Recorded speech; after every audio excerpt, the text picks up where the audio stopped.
Subscribe to our YouTube channel and don't forget to press the bell icon so that you can get the latest updates. The Tibetan Youth Club, in coordination with Gangtok's Tibetan community, organized a candlelight vigil at Denjang Hall, Gangtok, for the martyred Indian soldiers whose lives were lost in the violent face-off against the Chinese troops on June 15th at the Galwan Valley, Ladakh. Since it wasn't an exclusive Tibetan event, many other communities participated in it, and some were seen with the black ribbon tied around their arms to symbolize the revolt against China while paying homage to the Indian Armed Forces. Tenzing Pelber, president of Tibetan Youth Club, said that it's not Indo-China border but Indo-Tibetan border. He further said that तपाईहरु सबैलाई याद छ अस्तिको दिनमा अहिले जुन चाहिँ बर्डरमा एउटा इस्यु हुँदैछ चाइनिज इन्फिल्ट्रेसन हुँदैछ अन्त त्यसको लागि चाहिँ अस्ति जुन चाहिँ हाम्रो इन्डियन सोल्जर्स र आर्मी अफिसर्स 20 जनाले आफ्नो जान गवाउनु भएको छ शहीद हुनु भएको छ उहाँहरुको लागि चाहिँ हामीले यहाँ तिब्बतन युथ क्लब र तिब्बतन कम्युनिटीले अन्त एउटा इभेन्ट हामीले यहाँ अर्गनाइज गरेको छ जेमा चाहिँ अब हाम्रो यो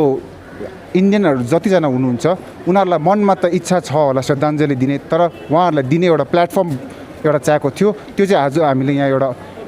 श्रद्धाञ्जली दिने लागि यो चाहिँ एउटा क्यान्डल लाइट भिजुअलको चाहिँ एउटा हामीले अर्गनाइज गरेको छ यो चाहिँ हाम्रो पहिलादेखि हामीले युज गर्ने एउटा स्लोगन छ चाइना लाइस पिपल डाई भन्ने कि त्यही भएको यो पनि चाइनाले जहिले पनि के गर्छ उनीहरुले छल कपटले गर्दाखेरि जहिले पनि उनीहरुले जे पनि स्ट्र्याटेजी निकाल्छ पोलिसी निकाल्छ त्यसमा चाहिँ मान्छेहरुले चाहिँ धोका नै पाउँछ जस्तो यो पाली इन्डियन गभर्नमेन्टले पनि त्यस्तै भएको छ जे अहिले बर्डरमा गलवान भ्यालीमा जे इस्यु भयो त्यसमा चाहिँ खास यो चाहिँ स्पार्क चाहिँ कहाँबाट आएको भन्दाखेरि जुन चाहिँ इन्डियन साइडको बर्डरमा चाहिँ इन्डियनहरुले चाहिँ इन्डियन आर्मीहरुले आफ्नो कन्भिनियन्टको लागि जुन चाहिँ इन्फ्रास्ट्रक्चर बढाउनु खोज्दाखेरि जुन चाहिँ राम्रो बनाउनु रोड्सहरु कन्स्ट्रक्ट गर्दाखेरि चाहिँ त्यसको लागि चाहिँ त्यसको अगेन्स्टमा चाहिँ चाइनिजहरुले चाहिँ अन्त जुन चाहिँ त्यो मब एट्याक गरेको छ बर्डरमा अन्त जतिवटा उनीहरूले इन्फिल्ट्रेट पनि गरेर यतापट्टि इन्डियन बर्डरभित्र आएको छ त्यसले गर्दाखेरि चाहिँ हाम्रो 20 जना जवानले चाहिँ जान गवाउनु भएको छ अगर यो बर्डर जुन चाहिँ यो चाइनिजसँग जुन चाहिँ बर्डरको इस्यु छ अगर यो तिब्बत इन्डिपेन्डेन्ट कन्ट्री भएको भए चाहिँ यो चाहिँ यस्तो इस्यु चाहिँ हुन्थेन मेबी यो पुरै पिसफुल हुन्थेन होला I cannot say that but यतिको चाहिँ हुन्थेन जुन चाहिँ चाइनिजहरूले गर्दैछ त्यति चाहिँ हुन्थेन अहिले यहाँ ग्लोबली एउटा मान्छेको पर्सेप्सन के छ भन्दाखेरि चाहिँ चाइनिज भन्दाखेरि चाइनिज र चाइना जुन चाहिँ मान्छे छ उनीहरू चाहिँ they have like made us you know they have proved the world themselves as a के भन्नु इन्भिन्सिबल भेरी पावरफुल नेसन तर एक्चुअलमा चाहिँ त्यो त्यस्तो छैन जुन चाहिँ उनीहरूले जे पनि गरेको छ त्यो सबै प्रोपोगेन्डा हो त्यो चाहिँ अब चाइनिजहरूलाई प्रब्लम के हुँदैछ भने चाहिँ उनीहरूको इन्टरनल अफेयर्समा प्रब्लम हुँदाखेरि भित्रै एउटा रिभोल्ट हुने चान्सेस हुँदैछ त्यसले गर्दाखेरि उनीहरूले चाहिँ जुन चाहिँ त्यो इन्टरनल इस्यु छ त्यसलाई चाहिँ डाइभर्ट गर्नु लागि चाहिँ बर्डर्समा चाहिँ कन्फ्लिक्ट्सहरू स्टार्ट गर्दैछ त्यो मात्रै होइन जुन चाहिँ एउटा इन्डियाको बर्डर जुन चाहिँ चाइनासँग एक्चुअलमा तिब्बतसँग हो त्यो मात्रै होइन अरू पनि जस्तो यतापट्टि पनि पर्छ तपाईँको बङ्गलादेशतिर पनि बर्डर पर्छ हो ल अन्त बङ्गलादेश भयो श्रीलङ्का भयो अरू नेसन्स अन्त पाकिस्तान भयो यो डल्लैमा पनि चाइनिजको उनीहरूले इन्भेस्ट गर्दैछ किन भन्दाखेरि चाहिँ उनीहरूले they are trying to corner India in future के भयो भने पोलिटिकली के प्रब्लम भयो भने चाहिँ उनीहरूले चाहिँ अहिलेदेखि बेस बनाइरहेछ एन्ड रिसेन्टली जुन चाहिँ इस्यु हामीले नेपालमा पनि देख्दैछ नेपालमा पनि त्यही प्रब्लम हुँदैछ अहिले न्युजमा तपाईँले देख्नुहुँदैछ नेपालको जुन चाहिँ एम्बेसी छ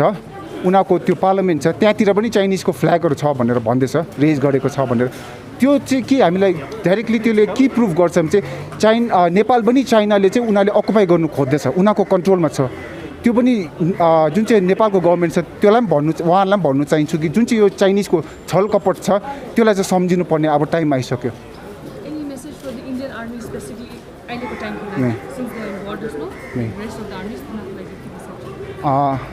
as a citizen of India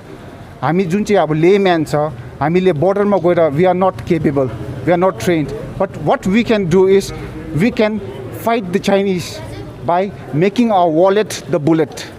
We can make our wallet turn our wallets into bullets by not buying Chinese products and boycotting Chinese products. That's all I want to say. Why will you take the black people?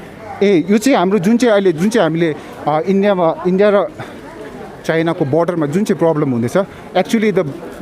this thing. It should not be called Indo-China border. It should be called Indo-Tibet border. As history says, it's in Indo-Tibet border. जुन चाहिँ पनि conflict हुँदैछ त्योमा हाम्रो जवान अन्त अफिसर्सहरूले पहिला पनि जान गराउनु भएको छ, अहिले पनि शहीद हुँदैछ। उहाँहरूको लागि चाहिँ हामीले चाहिँ होमेज र as a mark of respect हामीले यो आज यो ब्ल्याक ब्यान्ड चाहिँ लगाइदिएको छ। All those present at the event sang the country's national anthem.